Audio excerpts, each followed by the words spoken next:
कल कुछ किसान संगठन आंदोलन की रास्ते में हैं।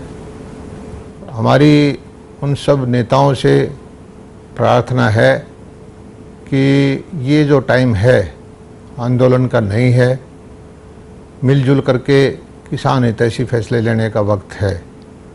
और हरियाणा सरकार, हमारा कृषि विभाग, हमारे मुख्यमंत्री जब आपकी हर बात में सहयोग करने को तैयार हैं तो मुझे नहीं लगता कि आंदोलन की ज़रूरत है।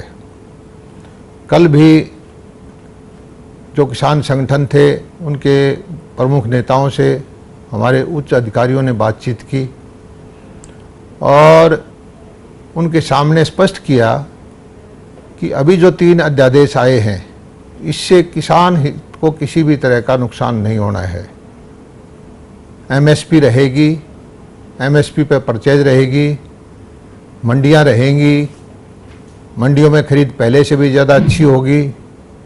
हाँ, अगर किसान को कोई ऊंचे भाव पर मंडी से बाहर कोई भाव मिलता है तो वो आज़ाद रहेगा कि वो अपनी फसल को मंडी से बाहर भी बेच सके, उसके ऊपर कोई मंडी का कानून लागू नहीं होगा।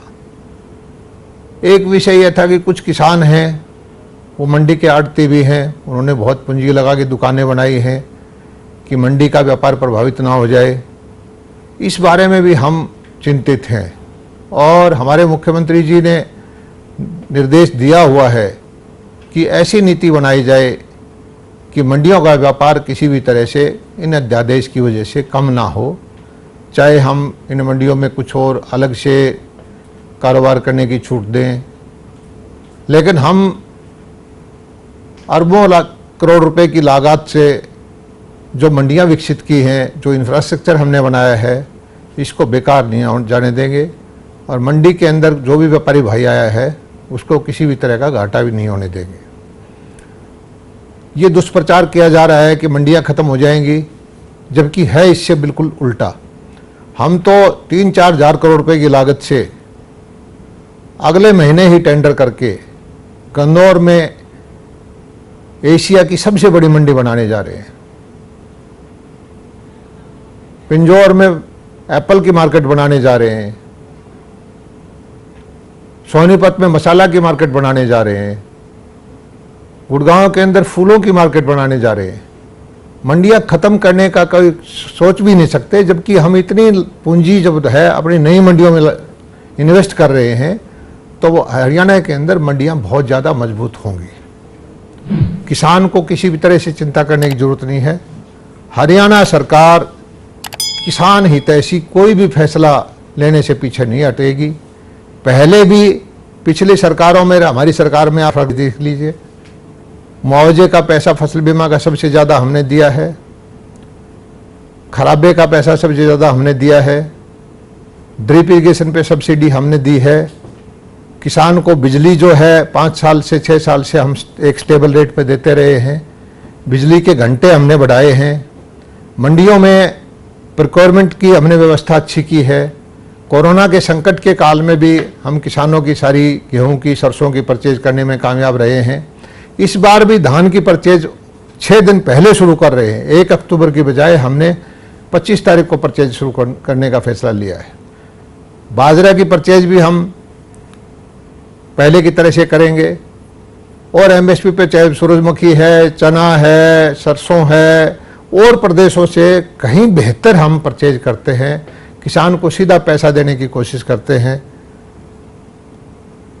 लेकिन समझ में नहीं आता कि कुछ लोग किसान हितैषी होने का स्वांग करके किसान के हित के खिलाफ काम कर रहे हैं। हमारी सब ऐसे नेताओं से प्रार्थना है कि किसान को गुमराह ना करें। आप हमारे पास आइए और एक विषय आता है कि ऐसा कानून लेके आए कि मंडी से बाहर भी एमएसपी से नीचे कोई खरीद और फरोख्त हो ही ना पाए। हमारे मुख्यमंत्री जी इसके लिए भी ओपन हैं। आप अपने वकील का एक टीम बनाइए, ऐसा व्यावहारिक कोई ऐसा ड्राफ्ट कानून जो है हमारे सामने पेश करिए जिससे कि वो व्यावहारिक हो, लागू हो। एक कानून बना देना ही काफ़ी नहीं है, उसका क्रियान्वयन सफल तरीके से करना भी एक बहुत ज़रूरी काम है। तो हम हर तरह से खुले मन से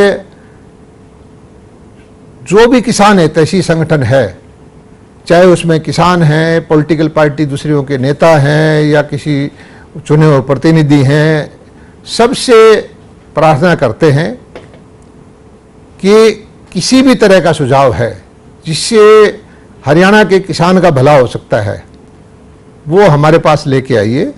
हम खुले मन से उस पर विचार करेंगे और संभव जो भी चीज़ सरकार के सीमा में रह के, कानून कायदे के अंदर रह के जो चीज़ व्यावहारिक हो सकती है, हर तरह से हम वो करने को तैयार हैं।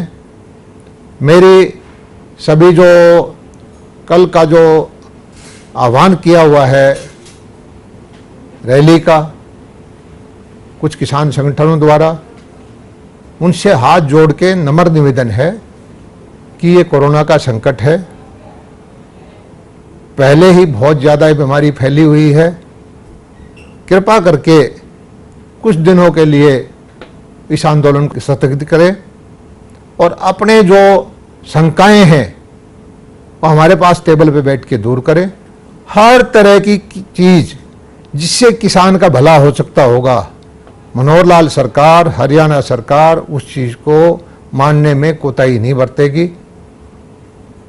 आप बैठिए, अपनी जिद छोड़िए और मिलजुल करके हम हरियाणा को एक आगे ले चलें, किसानों की भलाई के लिए काम करें और किसी भी तरह की कोई भी जो सलाह होगी जिससे किसान को थोड़ा सा भी लाभ होगा, वो हम करते हुए देर नहीं लगाएंगे। अभी कपास की फसल का नुकसान हुआ, सफ़ेद मक्खी का अटैक हुआ, जल गलन की समस्या हुई, हमारे मुख्यमंत्री ने स्वतः संज्ञान लेते हुए स्पेशल गिरदावरी का ऑर्डर करके स्पष्ट निर्देश दे दिए कि जो बीमित किसान है उसको बीमा से पैसा मिलेगा और जो ऐसा भी किसान है जिसने बीमा नहीं करवा पाया उसको हम सरकारी खजाने से पैसा देंगे। हम किसान हितैषी फैसले लेने में किसी भी तरह की कोई भी कोताही नहीं बरतेंगे और सब भाइयों से, सब किसान संगठन के नेताओं से, सब दूसरी विपक्षी पार्टियों के पदाधिकारियों से मेरी प्रार्थना है कि इस वक्त जो है संकट की घड़ी है कोरोना की, ऐसा काम ना करें हम कि जो है कोरोना फैले, भीड़ इकट्ठी हो और गुमराह लोग हों, किसान को गुमराह ना किया जाए।